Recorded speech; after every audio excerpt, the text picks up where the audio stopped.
Sometimes I wake up in the morning, and I don't know if this happens to you too, but sometimes I wake up and I feel like my body needs a little bit of a gentle start. It feels like it needs a bit of lubrication, like a massage to get going. And as well as those lovely spinal movements and the joint freeing sequence, a nice sequence I like to work with in the morning, especially if I have a lovely floor to practice on like we have here at Casa Cuadrau, is what I call the womb to walking sequence.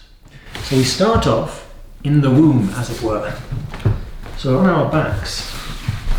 So here I am on the back of my body, and I'm going to take my hands towards my shins, and then from the very center of the body, I'm going to start a gentle rock and roll. And I start to roll a little bit further, but noticing that I'm moving from the center of the body. So my hands are not pulling my legs. I'm moving from the center. Now, the floor here at Casa Cuadrau is this wonderful wood. And the wood, it could be described, to translate a Sanskrit term, or a Sanskrit definition, as a cow with a tiger's face. When we practice on a hard surface, at first glance it can be forbidding, a bit like a tiger. But once we start to work with the firm floor, it gives us feedback and teaches us to be soft. So this is the cow. The firm floor gives us lots of useful feedback and trains us to be soft. And we can perhaps move a little bit more fluidly, but taking care that it feels good. And we're moving softly and quietly. And then also in the womb, as well as rolling around a little bit and turning around here and there and exploring the space, I have a reliable testimony that when we're in the womb, we kind of kicked our limbs around. So we can start to do that. We can bicycle the arms and legs with a sense of curiosity in the fingers and toes, in the palms of the hands, the soles of the feet, so that they're reaching into space, and they can start to reach out into space. So as well as bicycling, the arms and legs can add in that rotational movement. And then perhaps the arms and legs can start to reach out. And as the leg reaches out, it might invite this new movement possibility to actually turn from the back to the front of the body.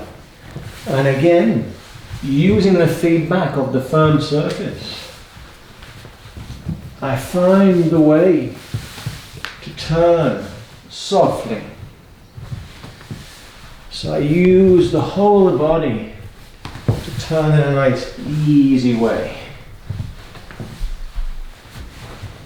And then when I come to the front of the body, I can start to explore the space on the front of the body. So I can swim around a little bit, reaching in different directions, lengthening. Oh, I've got a foot back here. This bit sticks out a bit. I'm curious. Reaching around, lifting the heart, reaching up, reaching in different directions. And as I explore, I might start, for example, to bring the knees towards the shoulder, the opposite knee towards the opposite shoulder.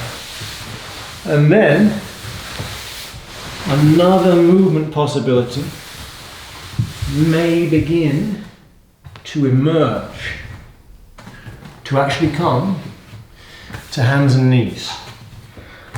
And so from the womb and the back, turning onto the front, and then I can come to this place where I'm ready to crawl. And so when I crawl, one of my teachers says, when you're doing yogasana, you have to have the spirit of inquiry of a curious 3-year-old, or the person who's learning to walk. Remember, when we learned to walk, how many times did we stumble? We didn't get down about it, we just kept exploring. And so with the spirit of the child who's learning to move, learning to walk, we glide forwards and make this lovely spiraling motion with the hand, like we're looking up towards our mother. We're 2-3 years old. Mother's got all of the, not 2-3 years old, we're even younger. And mother's got everything we want. She's the centre of our universe right now, apart from ourselves. And we're looking up at her with wonder. And as we look up at her with wonder, and we reach upwards in that spiraling motion, we start to activate this contralateral movement chain that's so helpful to facilitate unitary movement through the body, to connect the opposite hand and leg through the centre of the body, through the spine and the pelvis. And so the arm glides forwards and up. And if it's easy, we might be surprised. We might notice, oh, this is actually recruiting certain areas of the body much more than I might have imagined.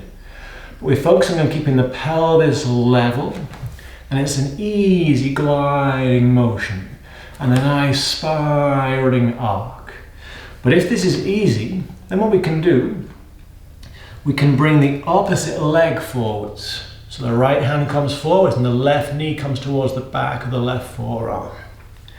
And then I'll do the second side. And it's very important to practice the look of wonder as you do this. Checking the face is relaxed. Smiling is often a really good thing to practice in our movement practice, because when we smile, it's much harder to harbour unnecessary tension in the body. And we can perhaps take a step or two forwards and backwards. And then from crawling, another possibility begins to emerge. And that possibility, of course, is to walk. So, and we come to bipedalism. And we come to standing. And as we stand, there's another exercise that I find very helpful, is to walk on the spot, and it's to really invite the walk to recruit all the muscles in the body, to let them all participate, the body work as a unit. So if we lift the right heel, the knee bends, the hip rises a little, and it spirals through into the opposite shoulder, the opposite arm. We look to the horizon, and it's this contralateral movement, opposite arm and leg. And as we walk like this, the spine is making the pure spinal movements. With every step, there's a little bit of lengthening and a little bit of compression. There's a little bit of lateral flexion, side to side. There's a little bit of spinal rotation. And there's a little bit of a wave in the thoracic spine. So as we walk, the spine is moving. As we walk from the center, the whole body is involved. One of my teachers has pointed out that when we remember how to really walk with the whole of the body, inviting the whole body to enjoy the movement, every muscle in the body is activated and reciprocally relaxed through the walking motion, except for the chewing muscles, but they usually get their own time in the sun. And so once we can rehabilitate these connections, just walking naturally is wonderfully tonifying and cleansing and rejuvenating for the whole system. So as we walk on the spot, really start to notice and feel how one step just becomes the next. It becomes this continuous flow of easeful movement. And if we like, we can start to amplify the movement, noticing that it's relatively easy to balance because of the balancing of the pairs of opposites, the contralateral movement patterns. So the right leg lifts, the left arm lifts, the right hand moves back, and consequently I can balance and I can continue in that smooth continuum. And I continue like this for a little while, noticing how I feel, and hopefully from the womb to standing, now I feel, oh yeah, I'm ready to move. Thank you.